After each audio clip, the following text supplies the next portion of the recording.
Basically आज हम बात करेंगे स्टार हेल्थ इंश्योरेंस के प्रोडक्ट फैमिली हेल्थ ऑप्टिमा के बारे में। जी ठीक है, इसमें सबसे पहले बात आ जाती है एलिजिबिलिटी की। जी एलिजिबिलिटी का मतलब है कौन सा पर्सन इस पॉलिसी को ख़रीद सकता है और किस एज से ये पॉलिसी शुरू होती है। जी इसमें जो पॉलिसी स्टार्ट होगी 18 साल से लेकर जी 65 साल तक की उम्र का कोई भी इंसान इस पॉलिसी को ख़रीद सकता है। जी ठीक है जी। ये पॉलिसी जो है फ्लोटर बेस के ऊपर रहेगी। फ्लोटर का मतलब जो सम इंश्योर्ड है, जितने भी इंश्योर्ड हैं उसमें से कोई भी इसको यूटिलाइज़ कर सकता है। ठीक है, इसमें जो स्टार्टिंग रहेगी 1 अडल्ट 1 चाइल्ड से लेकर मैक्सिमम 2 अडल्ट 3 चाइल्ड तक ये चीज़ जो है कवर करेगी। ठीक है जी। और चाइल्ड मतलब बच्चे की उम्र कम से कम 16 दिन होनी ज़रूरी है इस पॉलिसी के अंदर उसको कवर करवाने के लिए। जी किसी भी पर्सन की बच्चे की उम्र अगर 16 दिन है तो उसको हम इस पॉलिसी में एज ए चाइल्ड कवर कर सकते हैं। उसके साथ उसके माँ बाप की कवरेज होनी, उसके मदर फादर की कवरेज होनी ज़रूरी है। जरूरी अकेले बच्चे की पॉलिसी ये नहीं नहीं हो सकती। जी ठीक है जी। फैमिली का आपको बता दिया, ये सारा फैमिली साइज़ है, मतलब प्रपोजर, स्पाउस और डिपेंडेंट चिल्ड्रन इसमें कवर होंगे। खबर बड़े लोगों का ये सवाल होता है कि हमने अपने मदर फादर के लिए भी पॉलिसी लेनी है, हम हैं, हमारी फैमिली है, इसके साथ हमने अपने मदर फादर के लिए लेनी है, क्या इस पॉलिसी के अंदर वो कवर होंगे? जी नहीं। नहीं होंगे मदर फादर की पॉलिसी के लिए अलग से उनको पॉलिसी ख़रीदनी पड़ेगी। इस पॉलिसी के अंदर उसकी फैमिली जो काउंट होगी वो खुद, उसकी वाइफ और उसके मैक्सिमम से बच्चे मैक्सिमम 3 बच्चे कवर होंगे। राइट। अब बात करते हैं हम पॉलिसी बेनिफिट की। पॉलिसी बेनिफिट के अंदर आ जाता है सबसे पहले इन पेशेंट हॉस्पिटलाइजेशन। इन पेशेंट हॉस्पिटलाइजेशन का मतलब है जो हॉस्पिटल के एक्सपेंस है उसको कंपनियां कवर करती हैं। जी जैसे बाकी प्रोडक्ट कवर करते हैं इस इंडस्ट्री के अंदर, वैसे ही ये प्रोडक्ट कवर करता है। देखिए, 2 चीज़ें होती हैं, एक होता है आईपीडी, एक होता है ओपीडी। जी कोई भी इंश्योरेंस कंपनी अगर किसी प्रोडक्ट में कवरेज देती है वो सिर्फ और सिर्फ आईपीडी की होती है, जी मतलब इन पेशेंट हॉस्पिटलाइजेशन जी है जी वो ही कवर होगी। ओपीडी आउट पेशेंट कवर नहीं होगा। नहीं होगा आउट पेशेंट का मतलब होता है, मान लीजिए किसी को फीवर है, रेगुलर फीवर। ठीक है, फीवर के केस में वो अपने नियर बाई डॉक्टर के पास गया, चाहे वो उस चीज़ का स्पेशलिस्ट है चाहे वो कोई नॉर्मल डॉक्टर है। उसने उसको टेस्ट किया, नॉर्मल मेडिसिन दी और घर पर आके उसने मेडिसिन खाई और वो प्रॉब्लम क्योर होगी, प्रॉब्लम ठीक होगी। इसको कहते हैं ओपीडी। आईपीडी इसके टोटली डिफरेंट है। आईपीडी के केस में होता है कि वो प्रॉब्लम बिगड़नी शुरू हो गई या एडमिशन बहुत जरूरी होता है हाँ बिल्कुल सही कह रहे हैं आप, उस केस में एडमिशन होना ज़रूरी होता है। तो इंश्योरेंस कंपनी सिर्फ और सिर्फ आईपीडी को ही कवर करती है। ठीक है जी। इसके अंदर हॉस्पिटल की अगर बात करते हैं, जो भी एक्सपेंस है जैसे कि किसी सर्जन की फ़ीस, एनेस्थीसिया हो गया, ठीक है, कॉस्ट उसमें डॉक्टर की फ़ीस आ गई। ठीक है, रूम रेंट तक भी इंक्लूड होता है। जो उस बीमारी से रिलेटेड मेडिसिन है वो तो कवर होंगी ही होंगी, उस बीमारी से रिलेटेड जितने भी टेस्ट हो रहे हैं, ठीक है, वो सारी भी चीज़ें कवर रहेंगी इसमें। ठीक है जी, ये होगी इसकी चीज़। उसके बाद इसमें प्री और पोस्ट मैंने आपको बता दिया, एक बार मैं फिर उसको बता देता हूँ। प्री और पोस्ट के ऊपर टोटली एक डिफरेंट वीडियो हमारी पड़ी है वहाँ पे यूट्यूब के ऊपर, आप उसको भी देख सकते हो, जिसमें हमने प्री और पोस्ट की प्रॉपर डेफिनेशन बताई है कि प्री हॉस्पिटलाइजेशन क्या होता है और पोस्ट क्या होता है। यहाँ पे इसमें प्री हॉस्पिटलाइजेशन कवर रहेगी 60 दिन की, मतलब जिस दिन बंदा एडमिट हुआ है एडमिट हो हॉस्पिटल में उससे 60 दिन उससे 60 दिन पहले जितना भी उसने खर्चा किया उस बीमारी को डायग्नोस करवाने के लिए, ठीक है, या उसको क्योर करने के लिए, ठीक है, उसको प्री हॉस्पिटलाइजेशन बोलते हैं, वो 60 दिन का कवर रहेगा। उसी तरीके से पोस्ट हॉस्पिटलाइजेशन होता है। पोस्ट हॉस्पिटलाइजेशन का मतलब है छुट्टी होने के बाद के खर्चे, ठीक है, जो उस बीमारी को ठीक करने के लिए या दोबारा डॉक्टर से कंसल्ट करना पड़ता है, ये सारी चीज़ें भी इसमें कवर रहेंगी। छुट्टी होने के बाद 90 दिन तक उसमें कवर रहेगा। उसके बाद आ जाता है pre existing disease. Pre existing disease का मतलब होता है वो बीमारियां जो पॉलिसी लेने से पहले किसी पर्सन को है। है मान लीजिए किसी पर्सन ने पॉलिसी ख़रीदी, उसको उसके वक्त उस वक्त बीपी की प्रॉब्लम थी या शुगर की प्रॉब्लम थी या कोई उसने उससे पहले सर्जरी करवाई थी जो रिसेंट सर्जरी है। इन सब चीज़ों को जब भी आप किसी भी कंपनी से पॉलिसी ख़रीदते हो मेंशन करना बहुत ज़्यादा ज़रूरी होता है। अगर आप इसको आप नहीं मेंशन करोगे, कल को क्लेम के वक्त ठीक है, आपको बहुत दिक्कत आएगी उस वक्त। अगर कुछ इस तरह का निकल जाता है तो कंपनी नॉन डिस्क्लोज़र का फैक्ट लगाकर आपकी पॉलिसी भी कैंसिल कर सकती है और आपका क्लेम भी रिजेक्ट कर सकती है। ठीक है, इसको बोलते हैं प्री एग्जिस्टिंग डिसीज़। बिल्कुल, इस पॉलिसी के अंदर प्री एग्जिस्टिंग डिसीज़ से रिलेटेड भी कवरेज मिलेगी पॉलिसी लेने के 4 साल के बाद। मतलब जब आप 5वां प्रीमियम सबमिट करोगे, उसके बाद जो आपने प्री एग्जिस्टिंग डिसीज़ मेंशन की है पॉलिसी के अंदर, वो भी आपको कवर मिल जाएगा 5वें साल के अंदर। सबसे बड़ी एडवांटेज है ये इस पॉलिसी के अंदर। मोस्टली दूसरी कंपनियां, ठीक है, बीपी और शुगर से रिलेटेड प्री एग्जिस्टिंग को मानकर, ठीक है, पॉलिसी या तो इशू नहीं करती, अगर इशू करती हैं तो लोडिंग लगाती हैं। लोडिंग का मतलब होता है वो एक्स्ट्रा प्रीमियम चार्ज करती हैं, 10%, 20%, वो हर कंपनी का अलग अलग है। ठीक है, इसमें सबसे बड़ी एडवांटेज है family health optima star health की पॉलिसी के अंदर आपको कोई एक्स्ट्रा लोडिंग नहीं लगेगी, और जो आपका वेटिंग पीरियड है वो सिर्फ और सिर्फ 4 साल का है। इसके अलावा इसी कंपनी के कुछ और प्रोडक्ट भी हैं, ठीक है, जिसके अंदर इस चीज़ का वेटिंग पीरियड 3 साल का है, किसी के अंदर 2 साल का है। वो जैसे जैसे आगे हम आपको उस प्रोडक्ट के बारे में बताते जाएंगे वो आपको वहाँ पे क्लियर कर देंगे, बट इसमें 4 साल का वेटिंग है। ठीक है जी। अब जो सबसे बड़ी बात है, अब पूरी इंडस्ट्री में किसी भी कंपनी से पॉलिसी खरीदो, कुछ चीज़ें होती हैं जिनका एक स्पेसिफिक वेटिंग पीरियड होता है। स्पेसिफिक वेटिंग पीरियड में क्या आ जाता है, आपको एक चीज़ बता दूं, आप किसी भी कंपनी से पॉलिसी खरीदो, चाहे वो स्टार की या चाहे किसी भी कंपनी के, पहले दिन से एक्सीडेंट की कवरेज शुरू हो जाती है। ठीक है जी। उसके बाद कुछ प्रॉब्लम इस तरह की हैं जो 30 दिन के बाद कवर होती हैं। अगर लेमैन लैंग्वेज में मैं कहूँ, जैसे dengue, typhoid, malaria, swine flu, जो आज की डेट में कोविड है, ठीक है, हार्ट डिसीज़, अगर वो पुरानी प्रॉब्लम्स नहीं हैं तो ये कवर होंगी पॉलिसी लेने के 30 दिन के बाद। जैसे 31वां दिन शुरू होगा आपकी पॉलिसी के अंदर इन चीज़ों की कवरेज शुरू हो जाएगी। उसके बाद सेकंड वेटिंग पीरियड होता है, वो होता है 24 मंथ्स, मतलब 2 साल का। वो कुछ डिसीज़ इस तरह की होती हैं जिसमें वेटिंग पीरियड 2 साल का लगता है। ठीक है, उनको बोलते हैं स्लो डिसीज़, वो डिसीज़ जिनको बनने में समय लगता है, स्लोली डिसीज़। जैसे एग्जांपल के तौर पे है कैटरेक्ट, जिसको हम मोतिया कहते हैं, स्टोन मतलब पत्थरी, ठीक है, पाइल्स मतलब बवासीर, नी रिप्लेसमेंट, ठीक है, घुटनों का दर्द या घुटनों की रिप्लेसमेंट जिसको हम बोलते हैं, चेंज बोलते हैं। इसी तरह से कुछ और वेटिंग पीरियड, ये 2 साल के बाद कवर होंगी फैमिली हेल्थ ऑप्टिमा के अंदर। इसी तरह से कुछ और हैं, वो आपको हम इसके साथ आपको शेयर कर देंगे, उसमें सारी लिखी हैं। अगर आप किसी भी कंपनी से पॉलिसी खरीदते हो तो मेरी आपको रिकमेंडेशन रहेगी उस कंपनी का आप ब्रोशर ज़रूर स्टडी करो और उस कंपनी की पॉलिसी वर्डिंग को ज़रूर पढ़ो, क्योंकि उसके अंदर ये सारी चीज़ें लिखी होती हैं। और अभी IRDA की तरफ से 1 अक्टूबर 2020 से कुछ नई गाइडलाइंस आई हैं, जिसके अंदर उन्होंने कंपनियों को बोल दिया कि आपने क्लियर कट हर चीज़ मेंशन करनी है। इस चीज़ के ऊपर जो गाइडलाइंस आई हैं, नई जो चेंजेस आए हैं, इसके ऊपर हम आपको एक अलग से एक वीडियो दे देंगे जिसके ऊपर पूरी आपको डिटेल उसमें मेंशन हो जाएगी। ओके जी, यहाँ तक आपका सारा क्लियर है। अब बात आ जाती है इस पॉलिसी के अंदर नो क्लेम बोनस की। नो क्लेम बोनस का क्या मतलब होता है? नो क्लेम बोनस का मतलब ये है, मान लीजिए आपने आज पॉलिसी खरीदी, 1 साल आपने पूरी पॉलिसी चला ली, इस पूरे 1 साल के अंदर आपने क्लेम नहीं लिया। पहले एक समय होता था जब आपको प्रीमियम में डिस्काउंट मिलता था, ठीक है, कोई कंपनी 5% करती थी, कोई 10% करती थी, अलग था। पर आज की डेट में वो ट्रेंड नहीं रहा।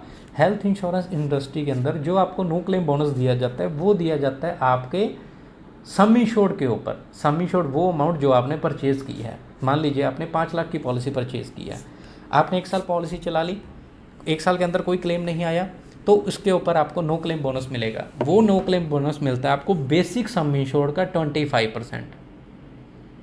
मतलब आफ्टर कंप्लीटिंग 1 ईयर अगर आप उस पॉलिसी के अंदर क्लेम नहीं करते, जिस सम इंश्योर्ड के ऊपर आपने वो पॉलिसी खरीदी थी उसका 25% आपको नेक्स्ट ईयर आपकी पॉलिसी के ऊपर लिखा हुआ मिल जाएगा। नो क्लेम बोनस, बिल्कुल सही बात है। जैसे कि 5 लाख की पॉलिसी खरीदी, इसका 25% हो गया 1,25,000। मतलब अगले साल आप प्रीमियम दोगे वही 5 लाख के अनुसार, ठीक है।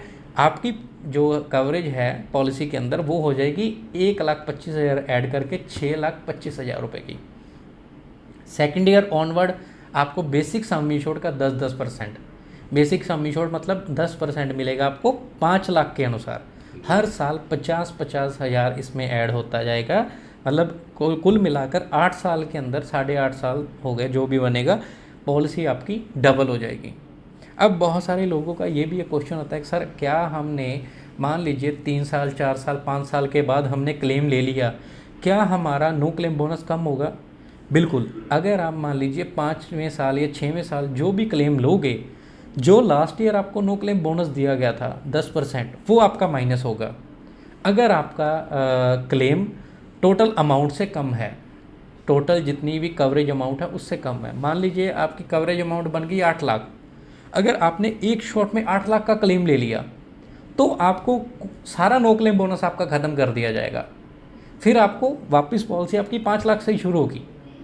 अगर 5 लाख से कम का क्लेम है, मतलब नो क्लेम बोनस उसमें नहीं निकला, तो सिर्फ एक स्टेप बैक होगा आपका, मतलब कि सिर्फ और सिर्फ 10% माइनस 50,000 ही होगा।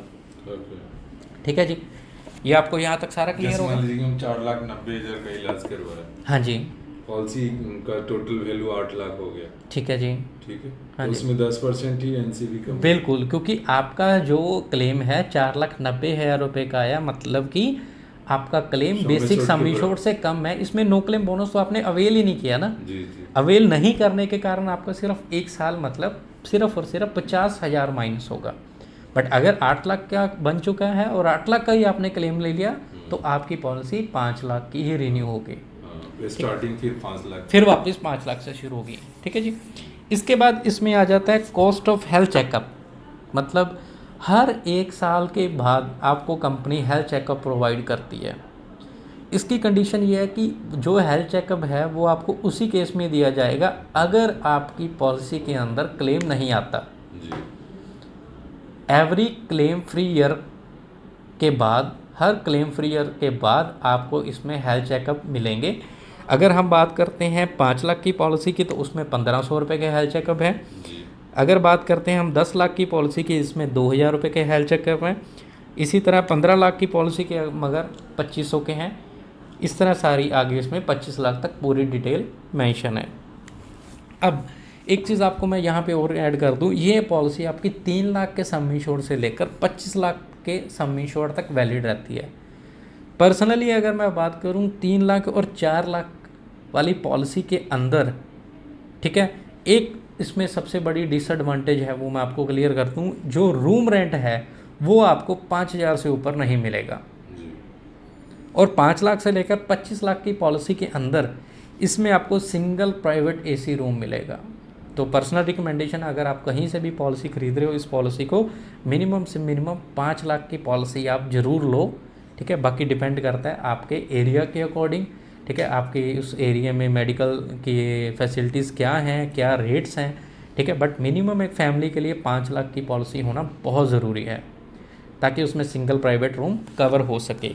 अब रूम कैटेगरी की अगर बात करें तो बहुत सारे लोगों को यहाँ पे डाउट रहता है, वो मैं क्लियर करता हूँ। किसी भी हॉस्पिटल के अंदर, ठीक है, सबसे पहले आता है वार्ड, जिसको हम बोलते हैं जनरल वार्ड। अगर आपकी पॉलिसी 3 लाख 4 लाख या किसी भी सम इंश्योर्ड की है तो वो कंपनी आपको इस पॉलिसी के अंदर वार्ड को कवर करेगी। अगर 3 लाख या 4 लाख की पॉलिसी है तो मैक्सिमम वार्ड की कवरेज होगी 5,000 रुपये तक की। अगर 5 लाख की है तो वार्ड की कोई लिमिट नहीं है। सेकंड चीज़ आ जाती है शेयर्ड रूम। ये किसी किसी हॉस्पिटल में मिलते हैं। इसमें ट्विन शेयरिंग भी हो सकता है, 4 शेयरिंग भी हो सकता है। जितनी भी अमाउंट है इसको कंपनी कवर करेगी। तीसरी चीज़ आ जाती है सिंगल प्राइवेट एसी रूम, या उस हॉस्पिटल का जो भी एसी रूम जो स्टार्टिंग रूम है उसको कंपनी कवर करेगी। ये 3 कैटेगरी होती हैं जो basically family health optima policy के अंदर विदाउट एनी लिमिट कवर रहेंगी।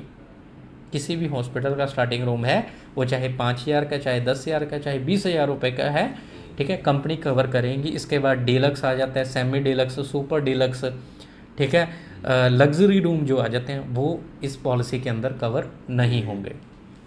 राइट, आई होप इसको आपको यहाँ तक सारी चीज़ें क्लियर हो चुकी होंगी। ठीक है, इसके अलावा इसमें बहुत सारे और फीचर्स हैं, जैसे सबसे बड़ी चीज़ ये है, एक शेयर रूम लेने के ऊपर आपको एक्स्ट्रा बेनिफिट दिया जाता है। जैसे कि मैंने आपको अभी बताया था कि अगर मान लीजिए किसी के पास ये पॉलिसी है तो वो अपना सिंगल प्राइवेट रूम ले सकता है। कंपनी ने यहाँ एक फ़ीचर डाला हुआ है जिसकी सबसे बड़ी एडवांटेज है, मान लीजिए किसी के पास ये पॉलिसी है फैमिली हेल्थ ऑप्टिमा, अगर वो हॉस्पिटल में जाकर सिंगल प्राइवेट रूम नहीं ले रहा, अगर वो शेयर्ड रूम ले रहा है जैसे ट्विन शेयरिंग या 4 शेयरिंग रूम ले रहा है, तो उस केस में कंपनी उसको हॉस्पिटल जो एक्सपेंस हैं उसके साथ साथ पर डे, ये चाहे जितना मर्जी सम्मी छोड़ो 3 लाख से लेकर 15 लाख तक 800 रुपये डेली बेसिस का उसको देगी।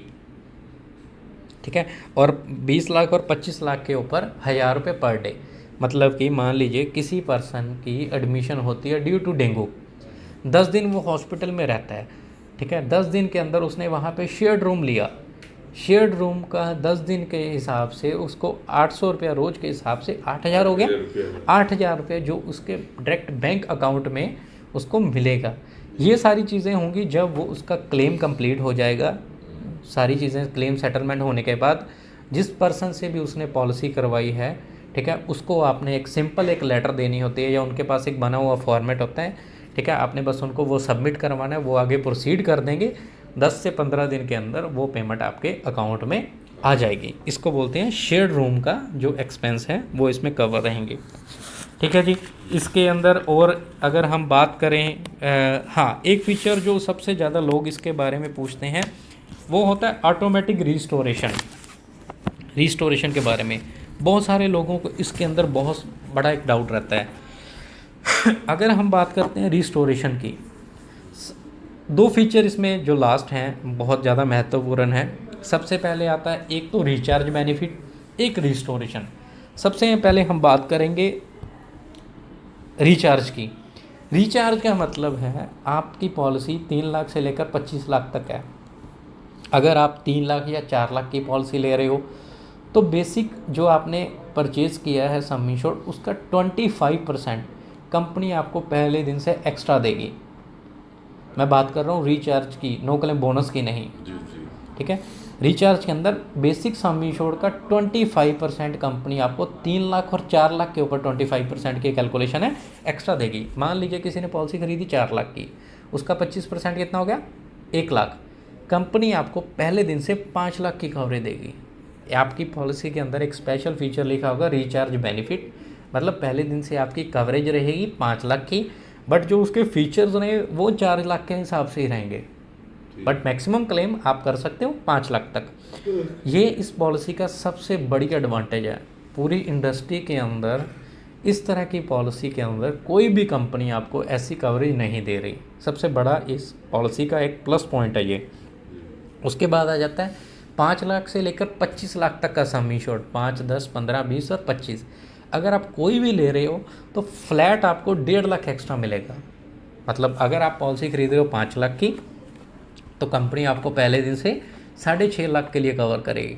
अगर आपकी पॉलिसी है 10 लाख की तो 1.5 लाख एक्स्ट्रा मिलाकर पहले दिन से आपकी कवरेज 11.5 लाख की होगी। बिल्कुल ठीक कह रहे हो आप। ये आपका एडिशनल बेनिफिट है, ये आपको हर साल ही इसी तरह फ्लैट मिलेगा। पर जो नो क्लेम बोनस की कैलकुलेशन होगी वो आपकी होगी बेसिक सम इंश्योर्ड के अनुसार। ये 1.5 लाख एक एक्स्ट्रा चलेगा आपका साथ, हर साल चलना ही चलना है। क्लियर जी। अब दूसरी चीज़ थी ऑटोमेटिक रिस्टोरेशन। आपने बहुत सारा इस पॉलिसी के अंदर रिस्टोरेशन के बारे में सुना होगा, बट मैं आपको यहाँ पे क्लैरिटी दे देता हूँ। मान लीजिए किसी पर्सन ने पॉलिसी खरीदी 5 लाख की, ठीक है जी। अब हम एक बार इसको रिचार्ज को छोड़ देते हैं, हम बात करते हैं सिंपल 5 लाख की। 5 लाख की पॉलिसी है, ठीक है। अगर मान लीजिए उसका पहला क्लेम आ गया कितने लाख का, 3 लाख का, तो बचेगा कितना, 2 लाख। मतलब कि मैक्सिमम क्लेम उसका 5 लाख वैलिड होगा एक हॉस्पिटलाइजेशन के अंदर। बट अगर 5 लाख से कम है, उसने 3 लाख अवेल कर लिया, बचा 2 लाख। आफ्टर कंप्लीटिंग या आफ्टर सेकंड क्लेम 2 लाख का क्लेम मैक्सिमम वो ले सकता है। मान लीजिए दूसरा क्लेम भी 3 लाख का आ गया तो 2 लाख वो खुद देगा, 1 लाख अपनी मतलब 2 लाख कंपनी देगी, 1 लाख वो अपनी जेब से देके घर आ गया, ठीक है। उसकी जो है कवरेज ख़त्म होगी। और जो रिचार्ज पड़ा है, हाँ, वो मैं तभी एक बार आपको बोला 1.5 लाख का रिचार्ज ले सकते हो, बट मैंने आपको बोला एक बार उसको छोड़ के आप सिंपल कैलकुलेशन समझिए। मान लीजिए 5 लाख की पॉलिसी, पहला क्लेम 3 लाख का और दूसरा क्लेम 2 लाख का, 2 लाख। ठीक है, इतनी कवरेज ही बनती है। जी। बट इस केस में क्या है, कंपनी ने एक आपको एडिशनल दिया है। एडिशनल का मतलब है अगर आप 5 लाख की पॉलिसी परचेज करते हो, कंपनी कह रही है हम आपको 5 लाख की पॉलिसी अपनी तरफ से फ्री ऑफ कॉस्ट देंगे अगर आपकी पॉलिसी के अंदर सारा जो सम इंश्योर्ड है वो यूटिलाइज हो जाता है। एग्जांपल देके समझाता हूँ मैं आपको। मान लीजिए किसी पर्सन ने 5 लाख की पॉलिसी ली, आपको भी पता है कि ये पॉलिसी 1 साल के लिए वैलिड होता है। ये हो गया पहला महीना, ठीक है, और ये हो गया 12वां मंथ, ठीक है, पहला और 12वां दूसरा, ठीक है। मान लीजिए उस फैमिली के अंदर 4 मेंबर हैं, 2 अडल्ट 2 चाइल्ड की पॉलिसी है। जी। 6 महीने बीत गए, ठीक है, 6 मंथ निकल गए। किसी कारणवश मेल मेंबर का, किसी कारणवश क्या, हम इसको मान लेते हैं हार्ट के कारण, हार्ट के कारण उसका पहला क्लेम आ गया जी 7 लाख रुपए का 1 शॉट में, जी। ठीक है। इस हिसाब से अगर बात करें तो 5 लाख कंपनी देगी, ठीक है, 2 लाख वो अपनी जेब से दे के आएगा। जी। मैंने अभी आपको बोला कि एक बार रिचार्ज को छोड़ दो, जी। बट अगर रिचार्ज को भी ऐड करेंगे तो 6.5 लाख कंपनी देगी, 50,000 वो अपनी जेब से देके घर आ जाएगा। अब जितना सम इंश्योर्ड उसने परचेज किया था या जो कंपनी ने एक्स्ट्रा दिया था वो तो कंज्यूम हो गया, जी। पॉलिसी तो ख़त्म होगी। खत्म हो गया। अब जब तक अभी 6 महीने और पड़े हैं, जी। इस केस में क्या होगा, जब तक वो पॉलिसी रिन्यूअल आएगा, कंपनी अपनी तरफ से रिस्टोरेशन का बेनिफिट दे रही है। मतलब अपनी तरफ से कंपनी कह रही है हम आपको 5 लाख की पॉलिसी फ्री ऑफ कॉस्ट दे देंगे नेक्स्ट क्लेम के लिए। जी। अगले 6 महीने तक कंपनी आपको फ्री ऑफ कॉस्ट 5 लाख की पॉलिसी दे रही है। पर जिस पर्सन ने जिस बीमारी के लिए पहले यूज़ कर लिया, उस पर्सन को उसी बीमारी के लिए दोबारा नहीं मिलेगा जी। अगर उसकी एडमिशन होती है। जैसे मैंने आपको एग्जांपल ली थी, मेल मेंबर ने हार्ट के ऊपर ले लिया, अगर दोबारा इसकी कंडीशन ख़राब होती है, इसी प्रॉब्लम के कारण इसको एडमिट करवाना पड़ेगा, तो ये जो पीछे वाला 5 लाख सम इंश्योर्ड है फ्री वाला, ठीक है, ये वैलिड नहीं होगा। जी। बट मान लीजिए इसकी फीमेल मेंबर, इसकी वाइफ को यही प्रॉब्लम हो जाती है, तो वैलिड है, तो ये वैलिड है। मतलब सेम बंदा सेम बीमारी के लिए फ्री वाला नहीं ले सकता। दोबारा नहीं ले सकता, उसके अलावा कोई और मेंबर ले सकता है। और ये पर्सन मान लीजिए इस बीमारी के अलावा इसको कोई दिक्कत आ जाती है, एग्जांपल लेते हैं किडनी फेलर की, किडनी फेल हो जाती है तो ये वैलिड रहेगा, ले सकते।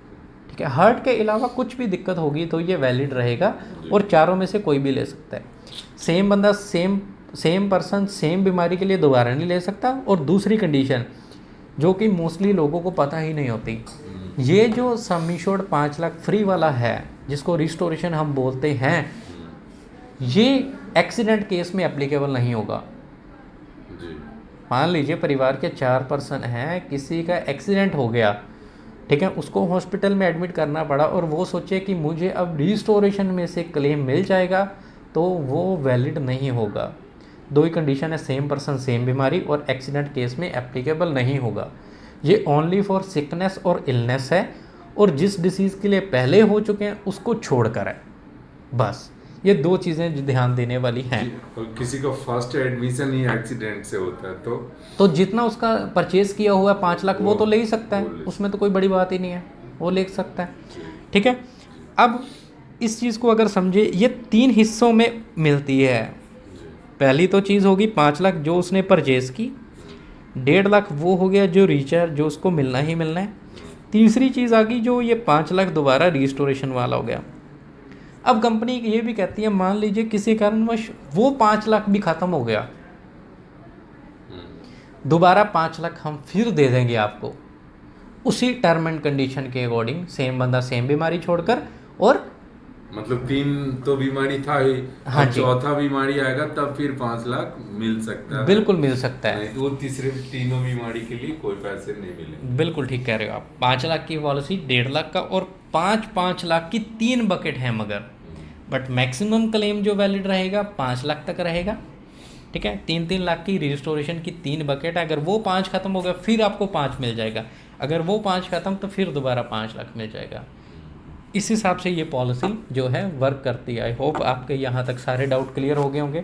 अगर फिर भी आपका कोई डाउट है तो आप मुझे बता दो, मैं आपको क्लियर कर दूंगा। पूछना है सर। हाँ जी बोलिए। जैसे 4 लाख की पॉलिसी है हाँ जी। और वो 5 लाख की पॉलिसी के बराबर रूम लेता है, हाँ जी। तो उस पे जो कट लगता है वो सारे क्लेम पे कट कैसे लग जाता है?